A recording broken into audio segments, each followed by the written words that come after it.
I like to start at the very beginning. Jim Evans, where were you born, raised? Who are your parents? Can you hear me? Yes. I was born in Manchester, New Hampshire, and I grew up, I went through my schooling in Wilton, Connecticut, from nursery school right up to graduating from high school.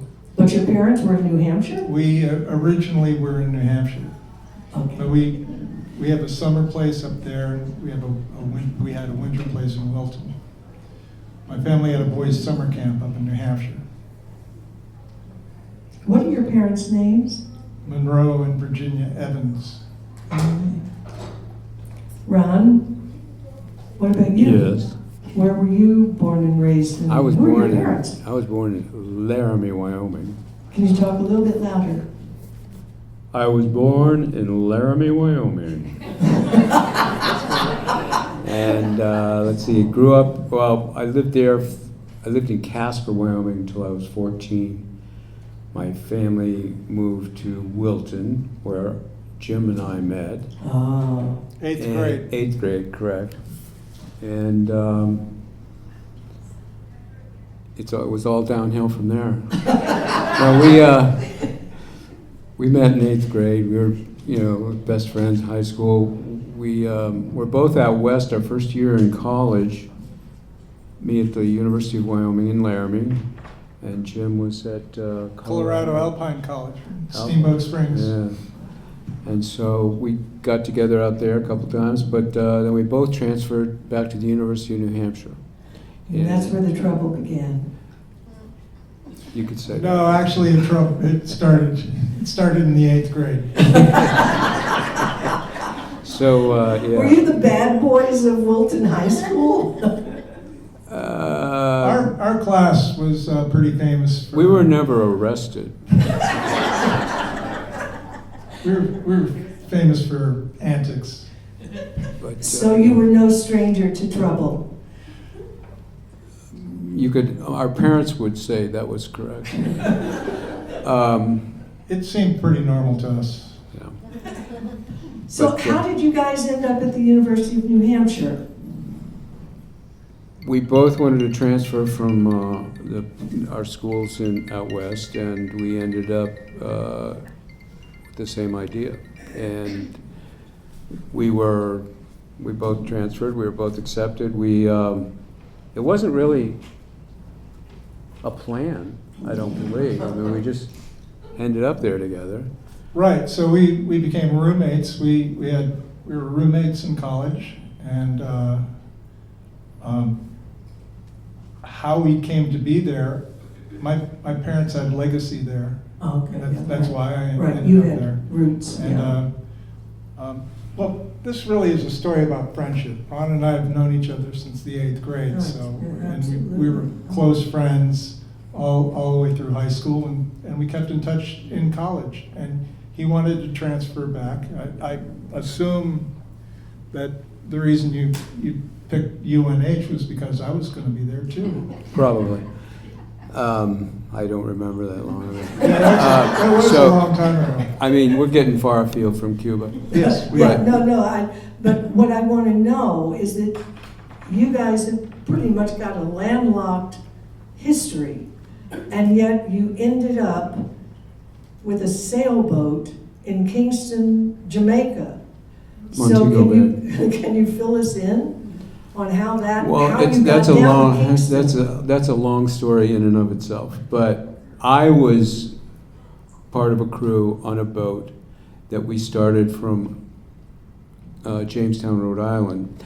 That the year it would have been 1970. The springtime was the time when the universities and colleges on the East Coast went on strike against the Vietnam War. Oh. They canceled our classes midterm, and I had the opportunity to join this boat, and we left from Jamestown, Rhode Island the following November. That trip, sorry about this, that trip took us, we left in November from Jamestown.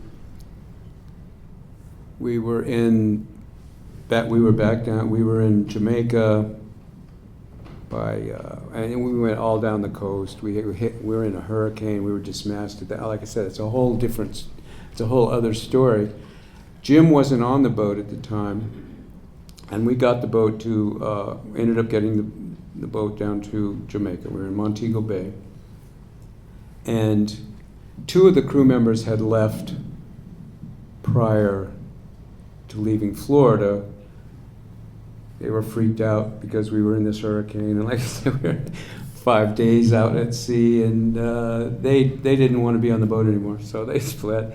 So this other fellow and I took the boat on down, and then he had to leave for some reason. He left.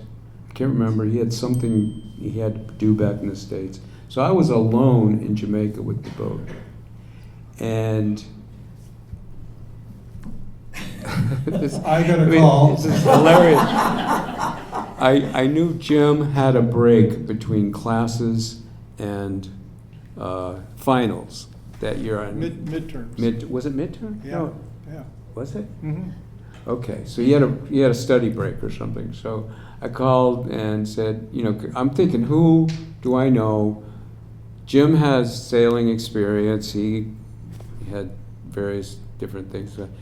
I said, would you help me, want to come down, help me bring the boat back? It would take I don't know, we figured 5 days or something, And so then we left Montego Bay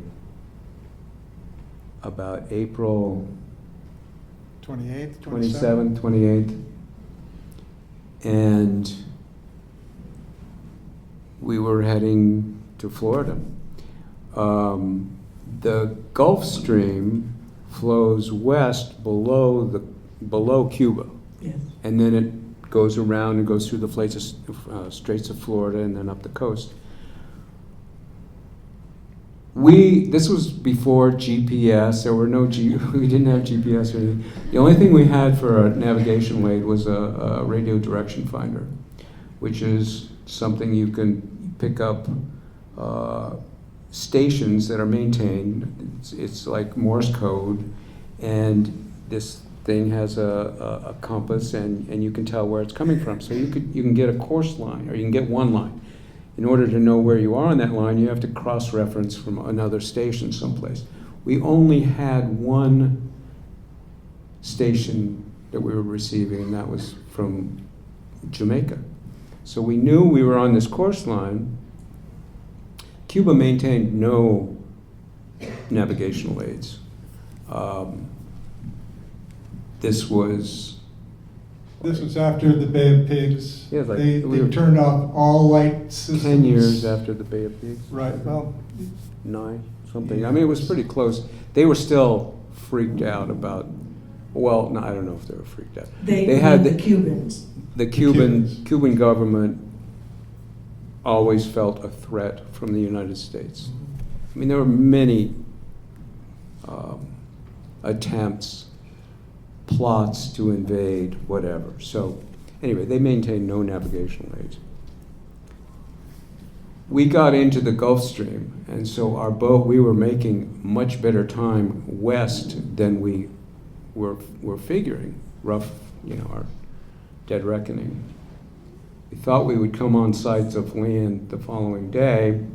And at 3 o'clock in the morning, this was like April 29th or something.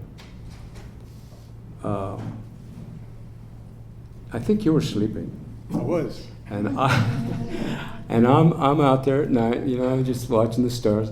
And the sea has a certain rhythm. So we're flowing along, there's like gentle waves and stuff. And then all of a sudden, the boat was in dead calm water, flat. And I knew we were close to land. So I thought we were close to the mainland Cuba. We had been warned many times to stay away from Cuba. I got Jim up, or he got up by himself. I don't know, whatever. I was probably yelling. And we came real close to going into the mangroves. Hitting an island. Yeah, we hitting this little island. We were off of this island, Cayo Cantiles, which is about 80 miles south of Cuba. Chain of islands that runs southeast of Isle of Pines. Anyway, heading back south, we hit this reef. We had made it through the reef structure, without hitting anything. And then going back south, we hit this reef. And it holed the boat. It damaged the boat enough that we knew we couldn't continue. If we had known, well, that's a whole different thing. So, at any rate, we filled our dinghy. We had a little dinghy, right? Filled it with some supplies from the boat. Would you just mention what was in the hold of your boat? The hold? Yeah, Well, how detailed do you need to know? just mention. Well, we had some scuba gear. We didn't have any guns. There was some pot. We had some pot in the bar on board. Pot at that time in Jamaica was, I think it was $7 a pound. And so we pooled some money and bought some pot. We thought we'd bring that back and help continue fix up our boat, right? So Like 200 pounds of it. something like that. So anyway, we cleaned the boat. Everything went on with everything drifted off in the moonlight. We took some food, some water, and Compass. What did you take? We got a compass. Oh, compass. Yeah. My school books. I was studying for midterms. So we were about 3 miles, I think, off of this island, this reef structure. So we made it into the island, thinking there were people on this island, and spent, that full day, hellacious day. I mean, these islands are just, godforsaken, horrible place. Mosquitoes, sharks, and no people. So we spent the day. You can jump in here anytime. Well, It's just, there was a large amount of mangroves all along the shore, so we had to weave our way through that, and there were no paths. There were some streams, and we did see fish, so we thought that would be a good thing if we had to survive. But we were heading north. We used the compass, and that kept us going north until we came to the other side of the island. Then we realized that we weren't on the mainland of Cuba, that we were someplace else. So then we turned around and went back down south to retrieve our dinghy. And of course we got tangled up in the mangroves going back, and we ended up on the south shore near sunset. And we looked left and right, and it looked like our dinghy was in a little bay off to the west, to the east. So we started walking that way, and we picked up some things like there was parts of our boat washing on shore. We found a can of alcohol, which was used for running our alcohol stove. So we had that as a source of starting a fire when we needed it later on in the day, in the evening. we found a nice little, grassy clearing in all of these mangroves, and mangroves everywhere. They were horrible. We were all scratched up. We were climbing through. You had to separate the mangroves, get through. There was maybe in places 2 or 3 feet of water below us, so we were on top of these trees basically. until we got to this place. just struggling. And yeah, it was horrible. It was a little coral point, Yeah. and so it was just up off the water. I started heading over to see if I could get to the dinghy before it got dark, and so I'm walking along, and there are little sharks about Oh. 3 feet long, swimming away, and so I got out to where the bay started going in and realized that it was much farther away than I was going to be able to get to the dinghy in time. So I turned around, went back, and we decided to camp out on that. And that little island, so That a little little coral outcrop. Yeah. outcrop. So at this time,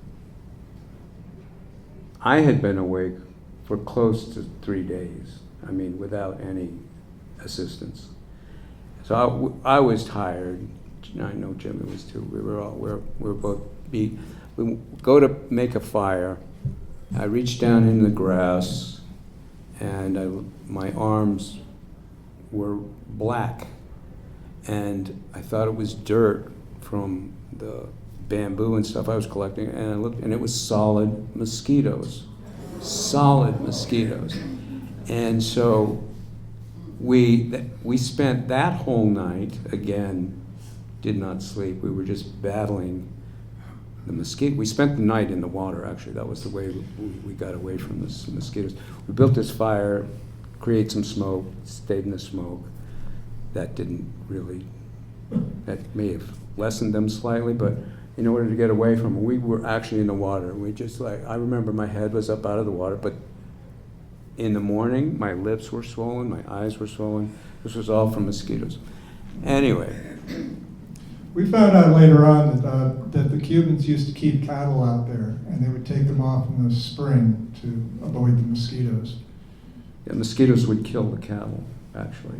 The cattle would die from disease or whatever from mosquitoes. I don't know how long it was we were there, but at one point we saw a fishing boat approach the island down the coast a ways.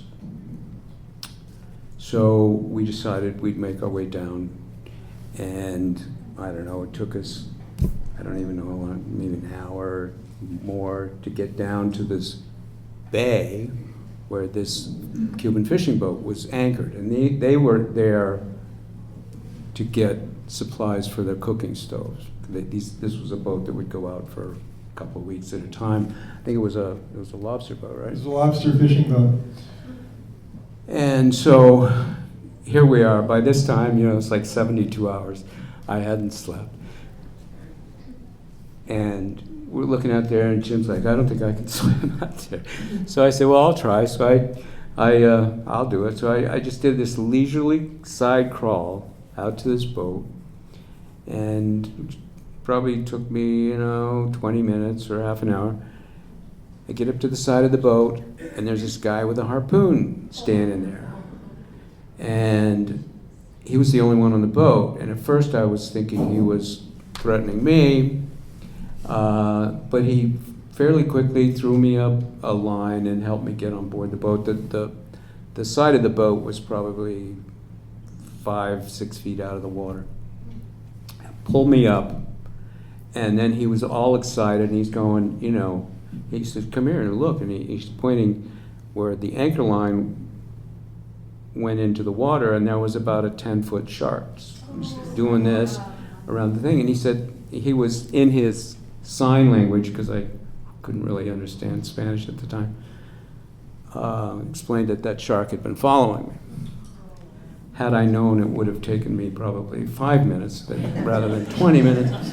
But anyway, then he made some noise. The crew of the ship came back from this little island, went over and got Jim, and made it known that there was another guy over there, and they took us then to their cooperative. There was like a fishing cooperative. It was also out in this island structure. It was out off the coast of Cuba for a ways. Yeah, they spent a lot of time out there filling up this area with their catch, primarily lobster. And they had a radio shack there on stilts out of the water, and they radioed up to Batabano, which was a city on the southern coast of Cuba, which On was the mainland. yes, the main island of Cuba, Yeah. which was 80 miles north. So we were pretty thirsty when we got on board the boat initially, and they pulled out some watermelon, and that was a real treat, getting that watermelon. And then later on, they had lobster and rice. We ate very well for that part of the time that we were there on the boat, which was half a day, I'd say.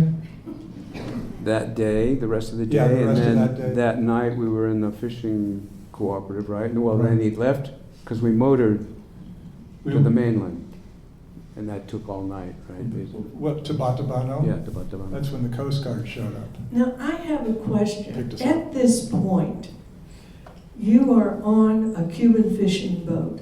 Your boat has been destroyed Correct. for all intents and purposes. How were you thinking you were going to get home from that point? We didn't know for sure.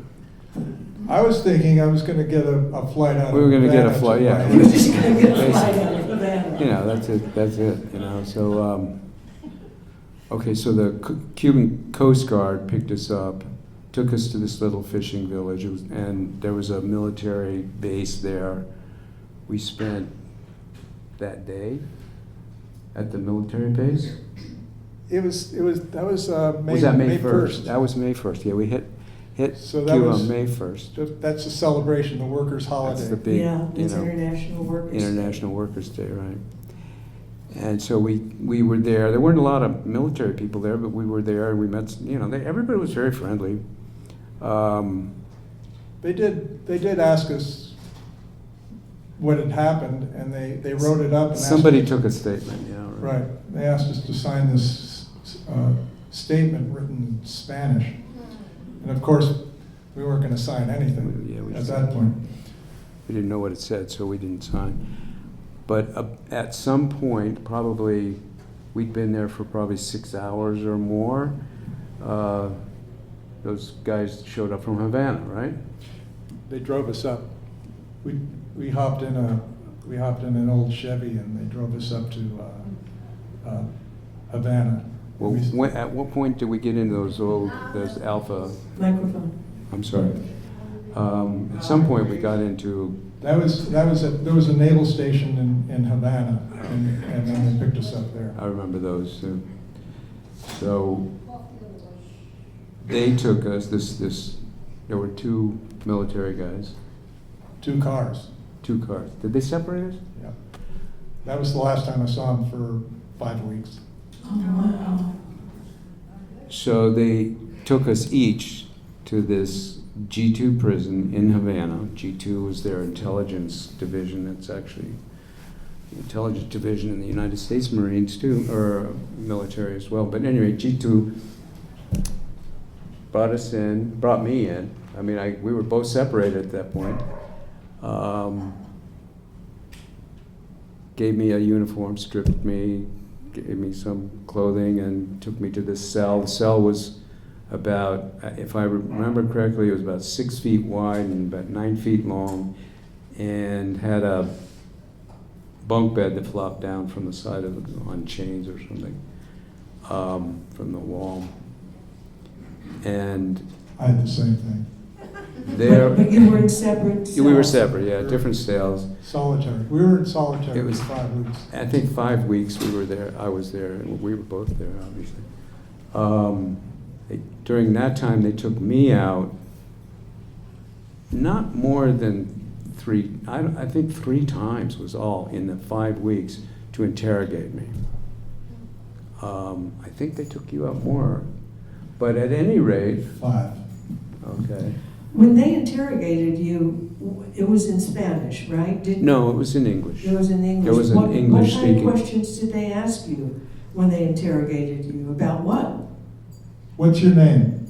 What's your mother's name? What's your father's name? Where were you born? And then what happened?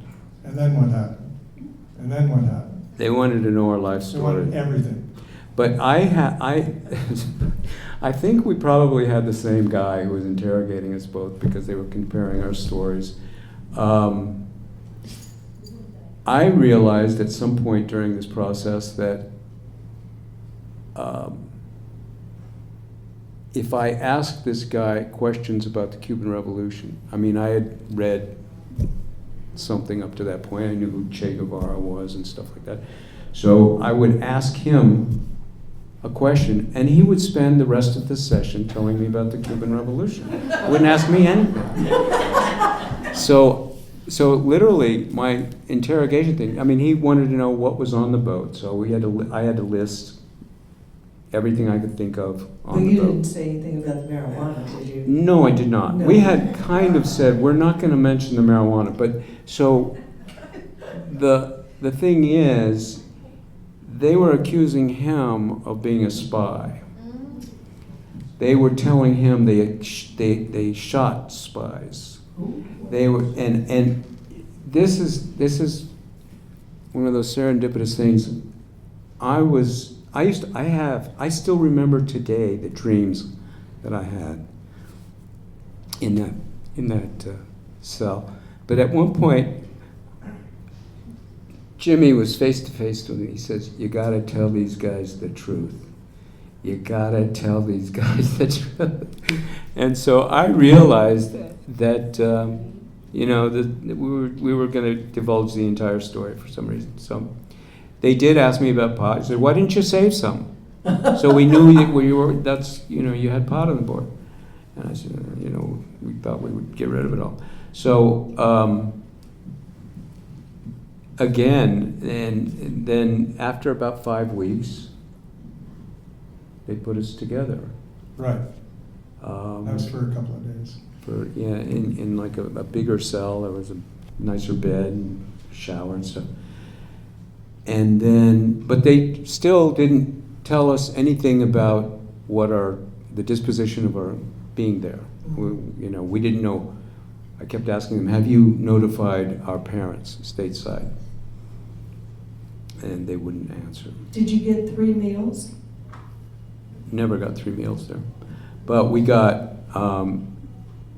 some kind of liquid in the morning that they passed off as coffee. It was horrible.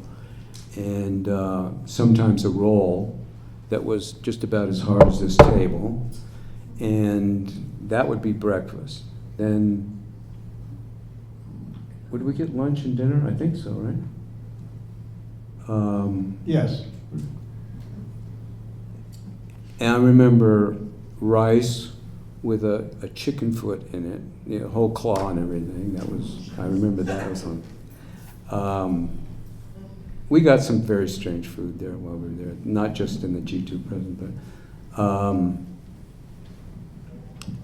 So one night they came, after a couple days in this common cell, put us in what they call a Black Maria, which is a prison transport truck.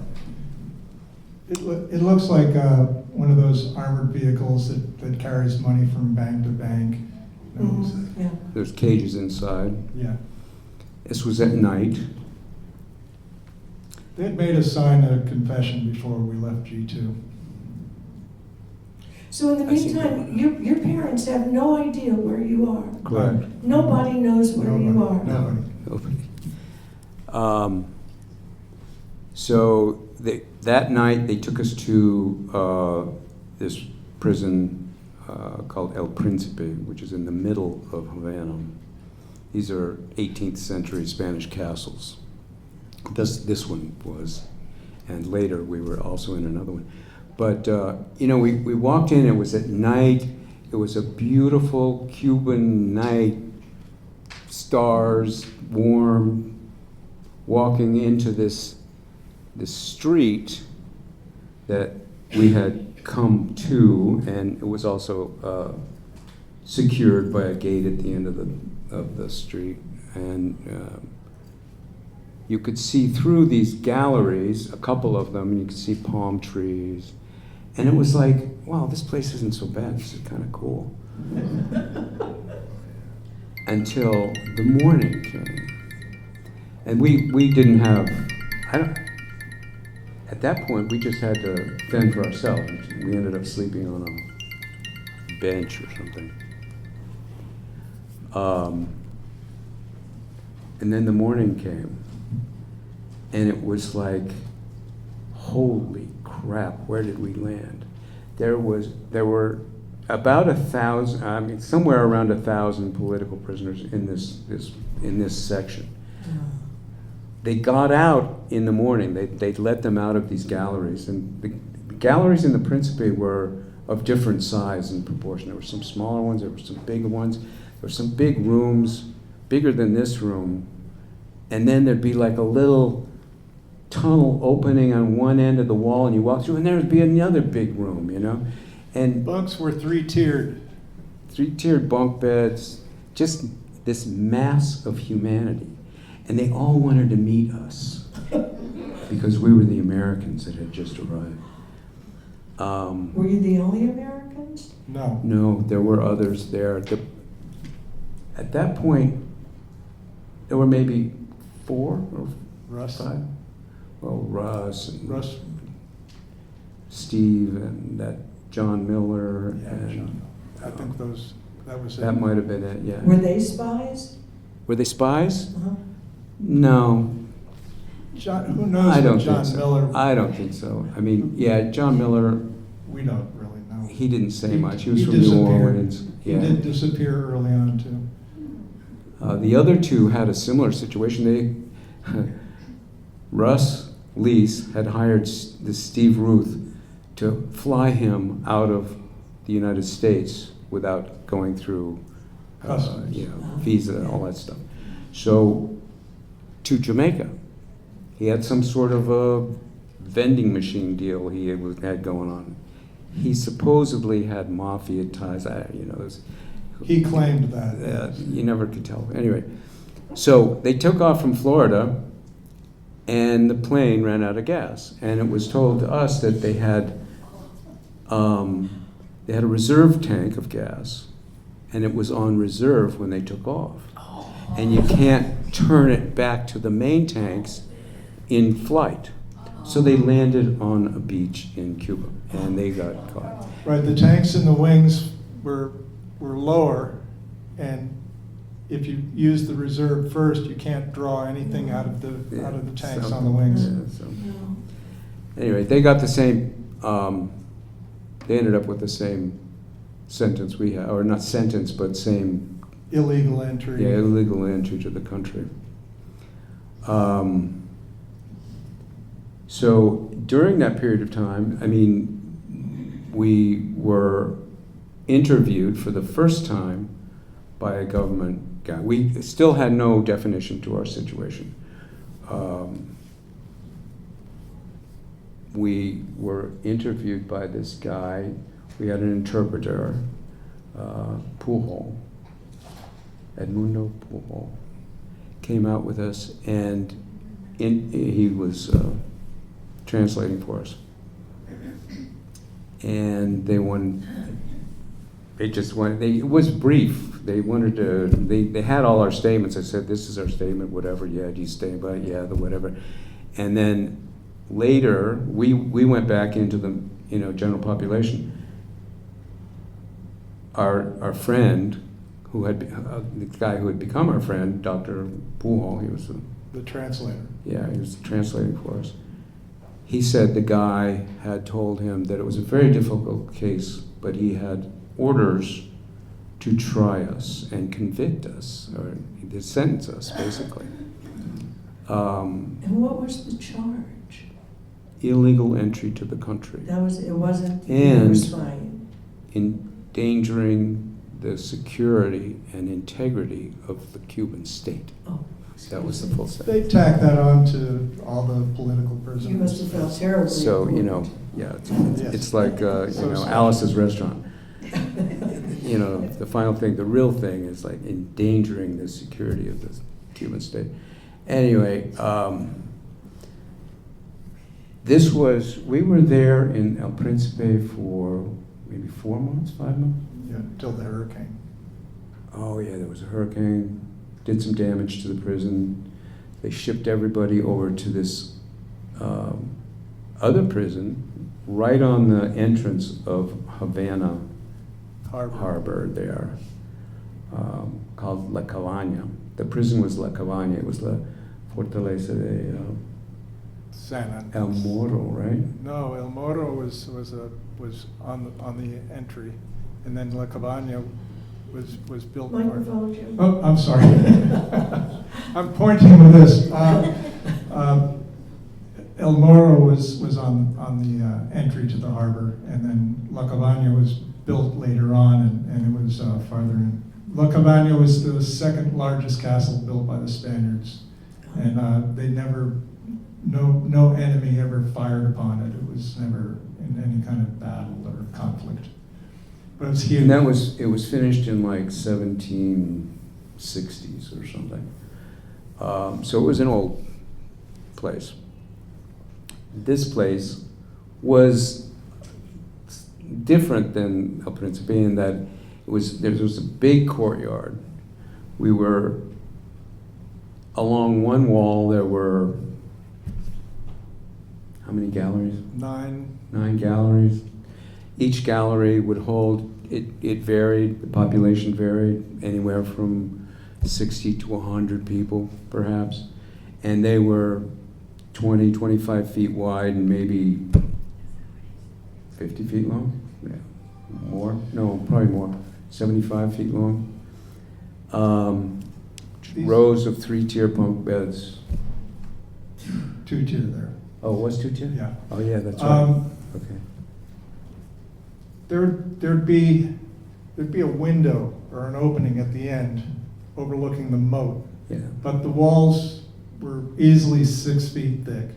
There'd be bars on the outside and bars on the inside, so that if you got through one set of bars, you'd still have to work your way through the other set, and then you'd be in a moat which was 40 feet wide. So there really was no way to get out of there. And then at the other end, it looked like they used to keep cannon there, and I think that's what that was. In And those then where galleries. we were living was probably storage for cannonballs and gunpowder and that sort of thing. And people staying there. And stuff. humans. Yeah. So we're in La Cabaña for a couple of months, and they came and said, you're going to be tried. We're going to have the trial here for you. So that day, the day came, I guess we were notified a couple days in advance, maybe. We went down through this maze and came out in this room. There was an entrance to the room out at level, and you could see. I remember. I may be confusing some of these memories, but I remember seeing some water out there. I remember a '55 Chevy showing up. 3 judges, our interrogator from the G2 prison, our court-appointed lawyer, whom we had never met or spoken with, The prosecutor. and the prosecuting attorney, all got out of the same car, took their respective places, and the 3 judges up on this. Military tribunal. It was all a court martial at the time. There was no civil law there, so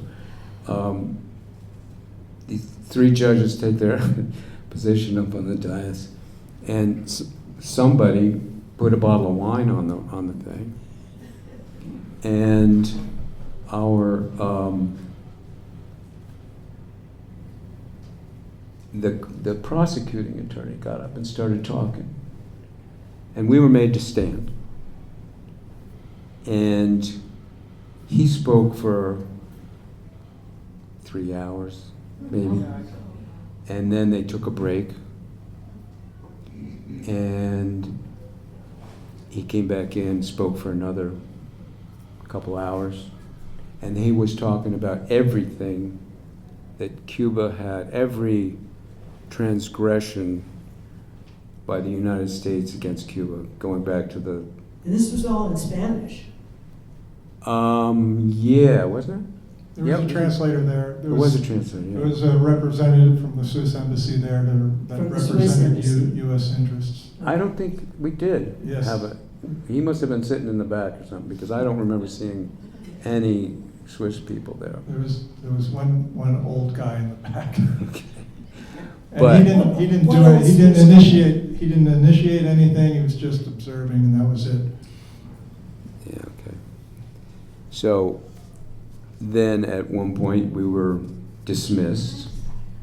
Our defense attorney, who was also a military man, stood up and said, and the only thing he said during the whole trial, he said, I think we should be lenient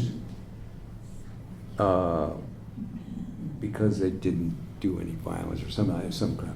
So that was it. And then we were released. We went back upstairs. They told us that they were asking for a 6-year sentence. 6 years hard labor, right? That was it. That was our And they weren't finished with the trial. no, they had more trial to do, but they said we didn't have to be there.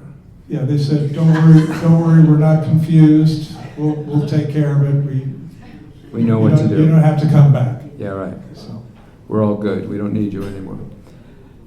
So about, A month. was it a month later that they came in? They came back and said, we've lowered your sentence to 3 years plus time, including time served.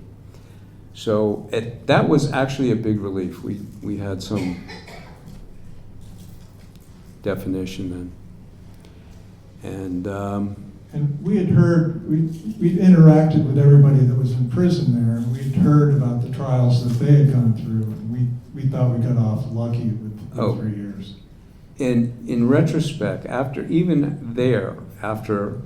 a year or more, we realized that we were really being treated with gloved hands. We were not.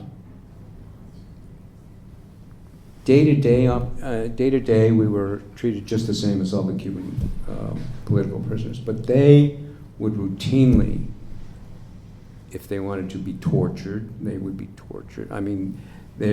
We met people that, I met one guy who had spent 6 months in a morgue drawer. What's That that? might be better. Oh, yeah? Oh, is this cutting in and out? Yeah. Is that any big? I don't think this is even working, wait. Yeah, it's gonna be on in just a second. Yeah, he's gonna. Yeah, so, this guy had spent 6 months in a morgue drawer. They would take him out twice a day, hose out the drawer, give him something to eat, put him back in the drawer. Routinely. Like a drawer in a morgue? Like a morgue drawer, yeah. And, Some boxes were 4 foot by 4 foot. Some were cold, some were hot. This is all based on Soviet. This was all part of the Soviet system. They were following a routine that they would use in the Soviet Union. So we were. we felt, very- we were being treated rather well, even though, it was most of our time there. I found the hardest thing. It was psychological. They didn't let our parents know that we were there. For the first notice that our parents got was from a political prisoner in the El Principe who had sent a telegram to his family in New Jersey. And they had that, they wrote out this letter in Spanish and sent it to my parents in Wilton. My mother was working at Wilton High School doing something, I don't know what she was doing at the time, and took it to the high school and they translated the letter. And that was the first notice that they had. This was a little more than 2 months after we had been there. So for that period of time, they didn't know. They basically thought we were missing. Yeah, the Coast Guard had been searching for us. There was a sea search that was initiated. Yeah, I remember this by our friends. 225,000 square mile sea and air search Right. for our boat. Now, Ron, your dad worked for Mobil Oil, That's correct. and how did he get in communication with you? Well, both of our parents were, drawing on whatever resources they could think of, I suppose, to help our situation. My father got Raleigh Warner Jr., who was chief executive officer of Mobil, involved somehow. He got a congressman, and if I'm not mistaken, it was a congressman from New Mexico that got involved in our case.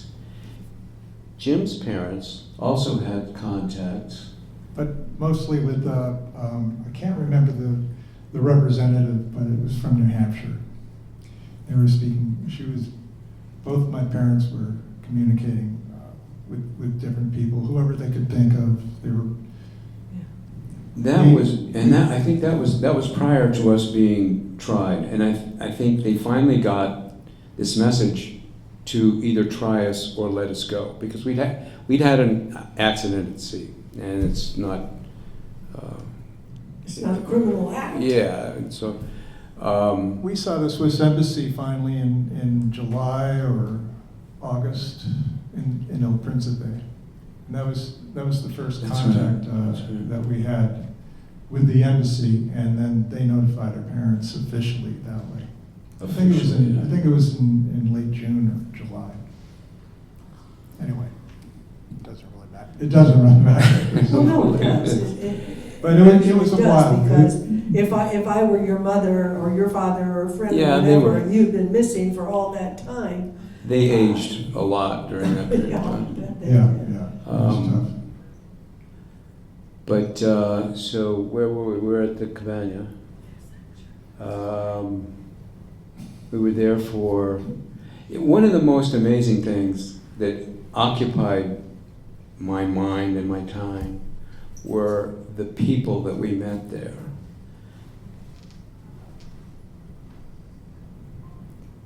Where? At the Cabana, the other prisoners, the political prisoners there, every one of them had an amazing story. It was difficult to feel sorry for ourselves after hearing what most of those people went through. Can you talk a little bit about Kiki? Kiki, Enrique Castillo Hernandez. This was a guy who we met first in El Principe. Kiki had been, his father, I believe, was shot at a firing squad. His father was a military man under Batista. And Kiki made it out of Cuba early, like 59 or 60. He got off the island. He was recruited and trained by the CIA. At that time, he would have been, he would have been like 20, in his early 20s, 22, 23, like our age at that time. And he kind of took us under his wing. He was nicknamed the White Ape, and he was this blonde-haired, blue-eyed, muscle-bound Cuban. I think he was about an inch taller than me. I mean, he wasn't much taller, but he was probably half again as white. He had no neck. He had no neck. So he would give us boxing lessons and stuff, during the day. He taught us how to jump rope and do all this stuff. We'd do exercises together, and he kicked two people out of his little, they call them guadas, they're the little community in the space between these three-tier bunk beds, and installed us. he liked to speak English. We talked in English a lot. We had known him for, I'm going to say 6 months. It's hard to say at this point. When one day he asked us, said, "Do you remember who Lee Harvey Oswald was?" We said, "Yeah, yes. Everybody knows Lee Harvey Oswald." He said, "Well, he was one of my best friends in the United States." This guy, this Kiki, was as anti-communist, anti-Castro, on the political spectrum, somewhere to the right of Attila the Hun, literally. And he told us that Lee Harvey Oswald was nothing like he was portrayed. And so, of course, that piqued our interest. We kept asking him questions about, what his friendship was, what his involvement was, all this stuff. The most he would tell us, he told us at one point, he said, "I'd love to tell you everything I know. I'd love to tell you who I really am." But he had lost, I'm pretty sure he said 7 people that he was close to after the assassination of JFK. They had been eliminated, disappeared. So Kiki taught us everything about being in prison. It was right down to getting spoons and plates and whatnot. He showed us how to survive, showed us where to bathe and how that process worked. He taught us everything about being in prison. He also protected us. that was it, basically. He was Nobody messed with this guy. So. nobody, and so he took us under his wing, but he said that he was roommates with Lee Harvey Oswald in New Orleans, and he said that someday we would know who he was. And the most he would tell us was that he was in Dallas when Kennedy was shot. And he gave me a book at one point. He said, "Some of this stuff is fact and some of it's fiction." I won't go into what the book said, but at one point the book, and it actually became widely known that somebody witnessed a stocky, blonde-haired guy running from the grassy knoll immediately after Kennedy was shot. And that pretty much matched the description of our friend Kiki. He knew all the guys in the Watergate break-in.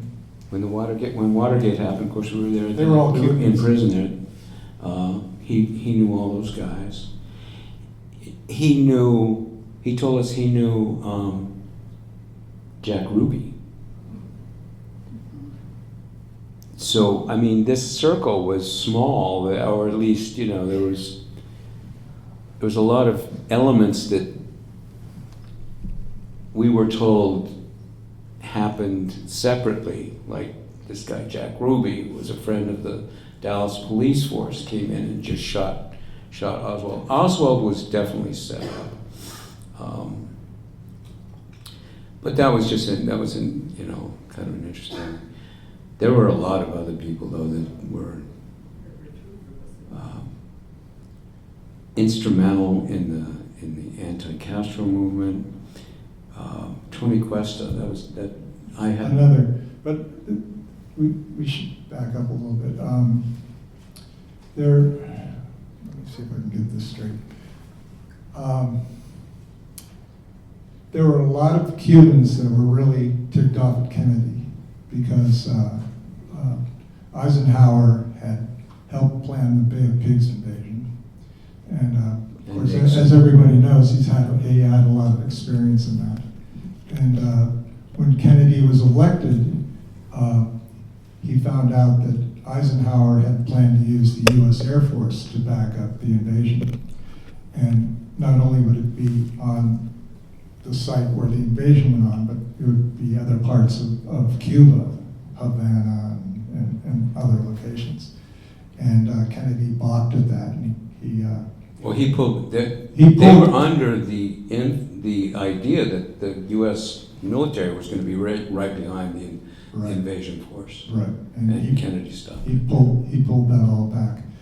Kiki was a trained pilot. The CIA trained him at Pensacola, so he was one of 4 pilots that were in airplanes during the Bay of Pigs invasion, and there was not much that they could do. So they were all. They were killed or captured. I'm hypothesizing, but I think that there were a lot of Cubans that were really ticked off with Kennedy. Oh, for sure. So, I agree.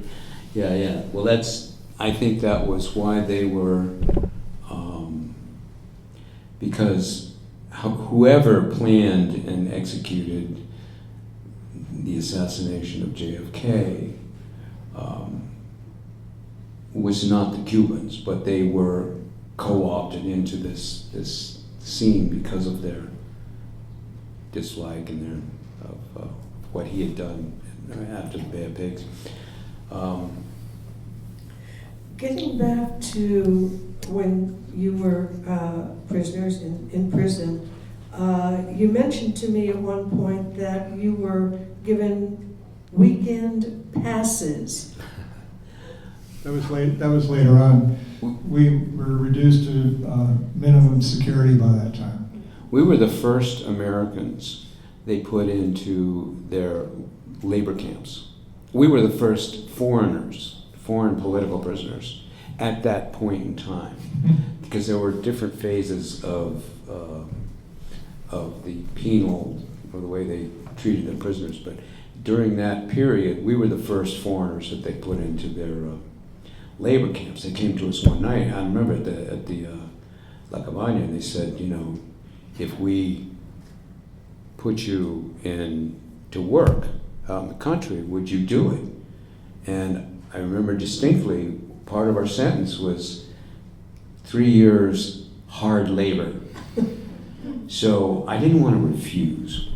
So we said, sure. A lot of people said that if that did ever come about, that we should tell them that we were carpenters instead of unskilled laborers, because then we would have been running around with wheelbarrows full of concrete. I mean, we were anyway, but Yeah. we were did. unskilled. But the first place they sent us, this was after having been there for about 2 years, they sent us to this, it Concentration. was basically a concentration camp. It was, 15-foot high barbed wire fences and machine gun towers.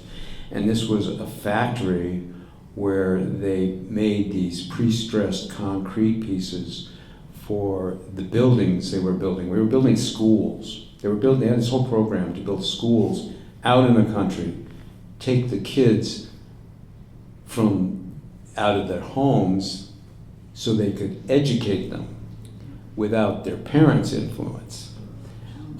So we were contributing to that effort by building these schools out in the country. And when we were at this concentration camp, we were made cooks. We didn't actually work in the factory.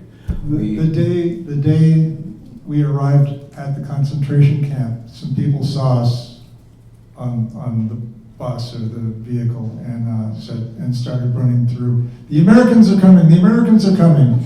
And all these people were coming out of different places, thinking that the Marines had showed up and that they were going to go visit them. And they saw who it was, and they went, "Oh, it's those guys." No, it's just two young ne'er-do-wells. But they put us in the kitchen, which was great because we got unlimited food. It was not so great in the work we had to do. I mean, we were up at 3:30 in the morning or something. We had to feed. I mean, we had to cook for. It was like 1,000 people there. Yeah. And We had oil stoves. this was probably, was it in the late spring? I mean, beginning of the summer. It was not, it was not the height of the heat, but it was hot there. And it was out in the middle of the country. It was in the Havana province, but it was out in the country. And they had these oil-fired stoves that they were just these big steel stoves. The entire top got glowing red hot, and we had these big cauldrons that we had to muscle up and around, cooking rice and beans and soup and whatever we were told what to do. But we were the ones who were on the line cooking. And serving it. Well, did we have to go serve? We were serving it too. Dishing it out. Okay. But anyway, so that was. This was a long time ago, so Yeah. each of us have got gaps in the memory. I've got major gaps. I think one of my coping mechanisms during that period of time, and I realized, just this morning, I was reading things that he wrote, and I realized it was a traumatic experience, and I stuffed a lot of emotion. Right now I'm getting emotional.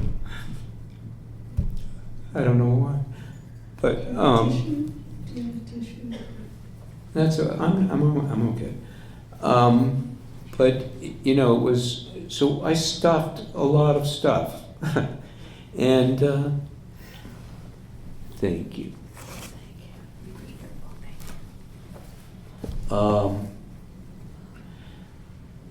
Just thinking about these other people, and I don't know what got me on this, but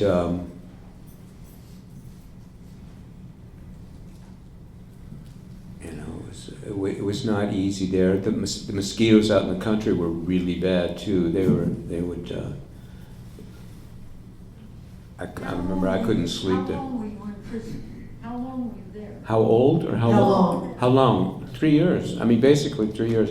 So we're in this construction camp place, and for about a month, and that was medium security, considered medium security for the general population.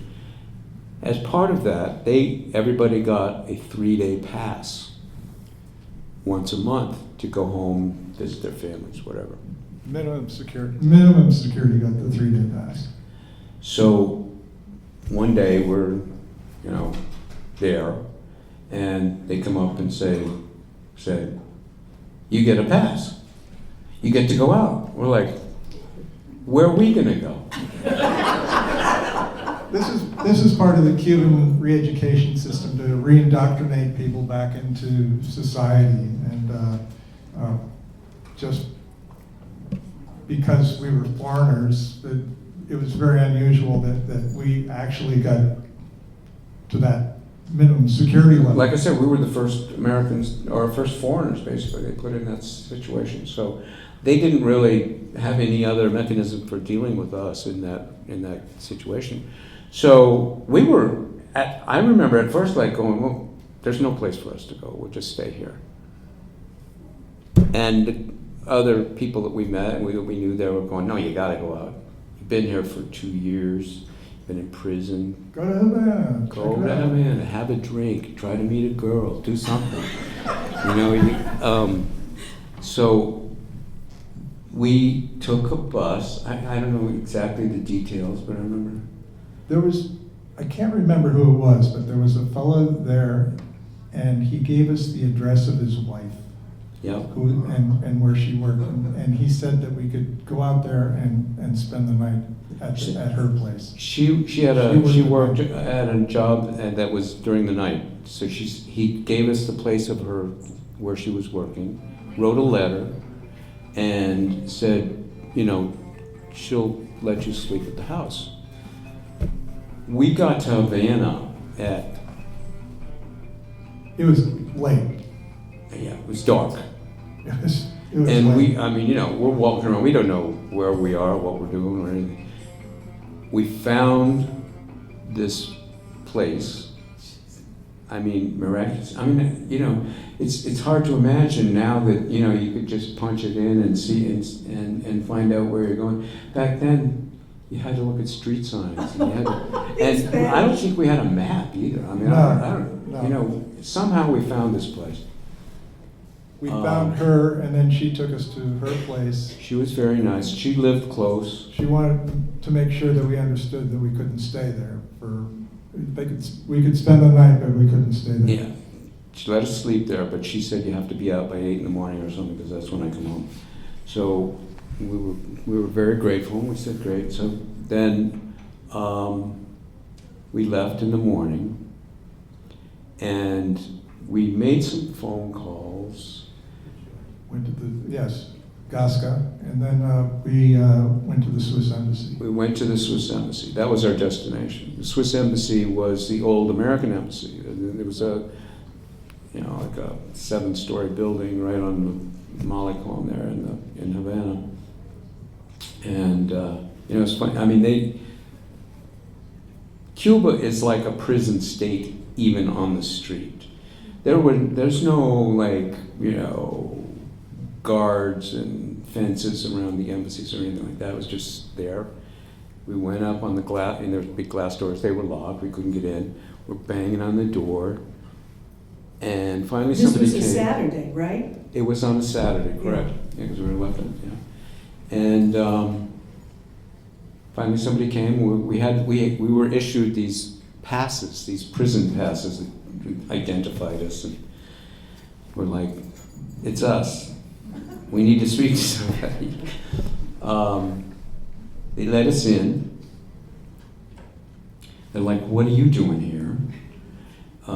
We explained that they let us out.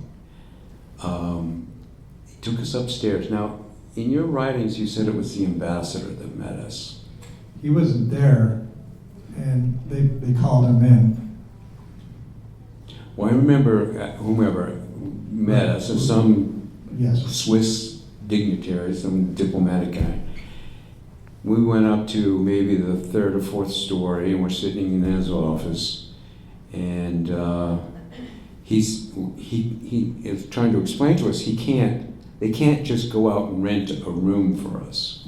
That's something that has to be arranged through the Bureau of Hotels or something in advance. So he said, listen, go back to prison, and the next time they're going to give you a pass, let us know, like a couple of weeks in advance, and maybe we can make some arrangements for you. The Swiss don't initiate anything. The State Department has to initiate something or tell the Swiss to do something, and then the Swiss. Our State Department. Our State Department. So they represented U.S. interests, but they wouldn't initiate anything. They were neutral. So they weren't very helpful at all. They said, it's dangerous out here, we advise you to go back to prison. Well, there's no place for you to go, and you can't Yeah, stay on the streets. exactly. They literally roll up the sidewalks at like 8 o'clock down there. So this is another thing. You should tell the story, because I don't think I'll get through it. Are you talking about Gaska? Yeah, we're sitting there at this desk, the phone rings. This dignitary guy picks it up, and he's like, gets a puzzled look on his face, and he hands me the phone. He said, it's for you. So I get, I'm hello, and on the other end, this guy that we had met initially, I think maybe in the Galavagna was the first time we met him. Yeah, But- La Cavagna. He didn't want to be called Luis Gaska. He wanted to be called Jumping Jack Flash, because he liked the Rolling Stones.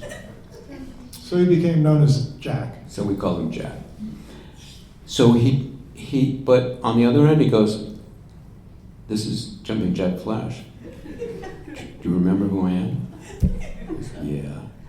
He said, well, meet me, out front, or meet me down the street, or something. He gave me an address, and I handed the phone back to the Swiss guy. I said, we're all set. And he was like, who the hell are you guys? And where did that come from? Anyway, so from that point on, every time we got a pass, we stayed at Gaska's house. It was his parents' house. It may have been his grandparents' house, I'm not sure. His grandmother was there, his uncle was there, his mother was Oh, there, yeah, all and, kinds and a of- brother. And they were not real happy that the Americans were staying in their house, because first thing, like I said, the whole island of Cuba is like a prison state, and on every block, on every street, on every block, there's a family that is designated by the Committee for the Defense of the Revolution. This is something that Castro set up. He found all the snoopy little neighbors who'd like to know what your business was. He organized all of that. And their job was basically just to watch the comings and goings of the people on the street, who visited whom and whatever. And so these Gasca basically put himself and his family in some amount of danger, I would imagine, or something. Jeopardy of some Jeopardy, exactly. So we had a place to stay, and he became our personal tour guide. He would take us all around Havana. He actually took us to Varadero, which is a famous beach. Maybe some of you had heard of. Beautiful beach, miles long, hundreds of yards wide, pure white sand, nice trees, and it was a place where a lot of tourists, and Cubans were not allowed to go there. Only foreigners, Russians, Czechoslovakians, diplomats, people of that stature. But Gasca took us there. Yeah. And so we're in this hotel, and we were there for maybe 20 minutes, a half an hour, when about 20 military guys showed up, and they were all just standing around, like in the lobby, looking at us and looking away. They'd look away, and they never. I don't think they came and approached us. Oh, they did, because they told Gasca he had to leave. They said They saw our passes. They looked at our they passes. looked at our passes, right? They said, well, these guys can stay, but you have to leave. And so we were all going to leave, and Gasca said, no, stay. There was a big nightclub there. It was remember the name of that place? Not the Tropicana. It was something like that. Something like that, but it wasn't the Tropicana. It was a famous nightclub before the revolution, and it was, like I said, it was maintained for tourists, visitors, dignitaries, whatever. So we spent the night there. We even went to the club, and I don't remember what we did. I don't remember much of that. We had a few drinks. We didn't have a lot of money, but while we were working, and from the time we were working in that prison camp beyond, I think we were paid like 46 cents an hour or something like that. So, and then they would deduct for our room and board or something. But still, we It was would. 30 pesos a month or something So like at that. this point, you were there a little over 2 years. Right, we were into our third year You were there into your when we were in third this year. labor So, stuff. we're getting short on time. I want you to let everybody know how you got out and how you got home. Well, basically, like in March of '75, they came into where we were living, our sleeping quarters, and they said, okay, get your stuff together, you're going back. And we started getting stuff together, and he pointed at me and said, no, not you, Jim. So, So I was taken from there back to Havana, and I stayed at Batista's wife's, or Batista's girlfriend's house, which was on the coast with a Mistress, saltwater right. swimming pool and a full library of books. And I think I spent 2 weeks there. They gave me some Czechoslovakian clothes. did they make you a suit? No, this They was made all. me a suit. Well, They tailored me a suit. It was Yes. like, I was Oh. like, wow. they weren't as nice to me as they were. So At Then one point, I was deported to Jamaica. yeah, at one point I had gotten a pass, and with Luis Gasca, Jumping Jack Flash, and I went to. He somehow knew you were there. Right, I guess maybe you had gotten in touch with him. right. We went and visited him through the fence. Told him I was gonna stay, I was going to wait, I wouldn't leave without you, and you told me to get out. Really Yeah, of course. go. Yeah. So then, I mean, my release was just comical. Like a week before my sentence was up, May 1st. About a week before that, I went to the commandant of the labor camp we were in. I mean, I was in. These labor camps, there was no fence, there was very few guards, it was really Minimum security, total honor minimum system. security, yeah. I went to the commandant, I said, my sentence is up in like a week. He said, oh, great, congratulations. He said, just come and let me know the day your sentence is up. Okay, so May 1st arrives, and I go, so my sentence is up. Okay, cool, that's great. And he puts me on a truck. He said, I want you to go to this other central place where all the trucks and everything, they organized all the labor stuff. He said, just tell them that your sentence is up. Go there, find the guy in charge. My sentence is up. Oh, congratulations. I'm going to send you to, and they sent me to that same place, Batista's mistress's house, or whatever, where I was there for, I think they were, I don't know, they wanted me to relax by the pool and get a tan and eat, and like I said, they tailored a suit for me. And I was there for probably 8 days, I think. They put me on an airplane out of Havana, sent me to Kingston, Jamaica, land in Kingston, and this big black Cadillac shows up with American flags on the front fenders. It was like, I didn't think they really did that stuff, but they did. Shows up on the thing, and this guy gets out and says, listen, the ambassador can't make it, I'm really sorry, he apologized, but we just wanted to make sure you're okay, and he explained we're going to send you now to Miami, and there's going to be some people there waiting for you, and whatever. And there was a very short time. The next flight from Kingston to Miami was, like maybe a half an hour, so I didn't have time to hang out there, right? Sent me to Miami. I get off the flight. Miami is, the central entry point for all of Latin America. So it was just like, throngs of people, and they were all speaking Spanish, which I could understand by then. And then over the loudspeaker come, Ron Schooler, please show up wherever someplace. Come to gate number 5. So I go, and there's like 5 of the biggest guys I've ever seen. Come with me.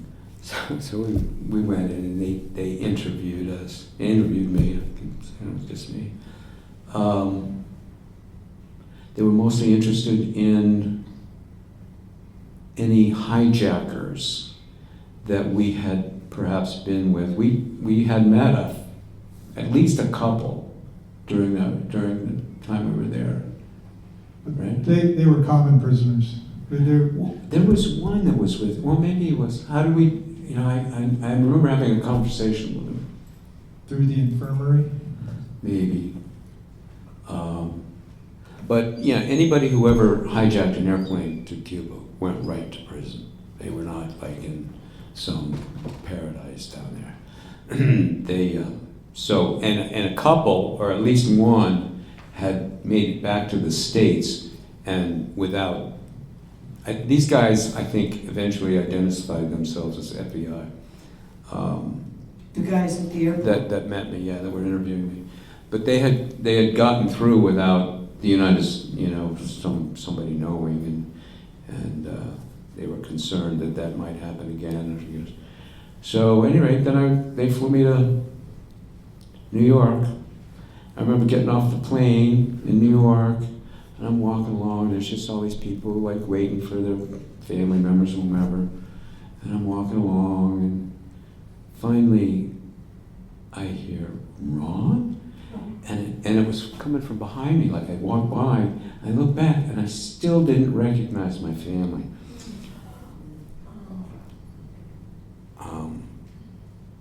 And then, I recognized my mother's face. But, my brother had hair halfway down his back. My mother's hair was completely silver, and they didn't recognize me either, because I had blonde hair from being in the sun. I had hair then, and it turned blonde because I was in the sun so often. And probably my skin was probably like like a turtle or something, because it was very we were in the sun the whole time there. Anyway, that was how we. Jim, where was did you fly back to New York? No, my folks were in Sarasota, Florida. So you flew there? I flew from Havana to Kingston, and John Smith came up to me and said, "Who are you?" And I explained who I was and what had happened. He said, "Oh, okay." He gave me a Jamaican dollar, and said, "Go buy yourself a cocktail. I'll get back to you. But first I want to know, do you know anything about the hijackers?" And I said, "Well, we read about them and heard about them. Some of them had been put in the common prison. Some of them had been beaten up pretty badly because they were fighting. They wouldn't leave the plane when it landed in Havana, and so the G2 sent people in there to pull them out of the plane. So there's a lot of problems with it that way. So I didn't get a drink. I waited nearby, and John Smith put me on another plane to Miami, where I met my dad. And Your then dad was in Miami. My dad was in Miami. And where was your mother? She was in Sarasota, and then we immediately flew to Sarasota. For the two of you to finally get reunited with your family, that must have been extraordinarily emotional. You probably wanted a little rest, but did you ever tell them the full story? I left the pot part out. Most of it. Most of it. Yeah, Okay. right. Yeah. But yes, I was with the folks probably for 3 weeks, 4 weeks. I was waiting for Ron to get back. That was the primary thing. So I made my way up to Connecticut to see his parents. His father was really ticked off that I was there and Ron wasn't. He was very angry. He was angry that you had gotten released before Ron. And his son was still there. So that was I was there in April. I can imagine. Yeah. This is just, do you agree this is absolutely one of the most extraordinary stories I have ever heard? We're unfortunately out of time. I could sit here and listen to you guys all day, but can we thank them for this extraordinary story? Thank you. Yeah, thank you. Very Thank well. you. Thank you. So Ron and I have remained friends. And, I Through think it you all. should get a Medal of Honor Through or it all. something because you survived that. This is just, well, I don't think I could have Well, done it without him. And that was the same. Luckily we had each other, even though we were apart part of the times. But because there's a whole other story how you adjusted getting back to this country, and That was difficult. I can. it was tough. I moved to San Diego. I left everything. I knew one person in San Diego, and I moved there and stayed there for 10 years. Wow. Are you married now? I have a better half over there. We've Definitely been together for 20 years. All So right. Yes, And Ron, I of feel course, very, is married to Paula Schooler. I think a lot of you know Paula. So, Paula, She's bored. thank you so much for She's earned helping this one. this happen. Yeah. All right, guys. thank you. Well, thank you. Okay, well, thank you. Oh, my God.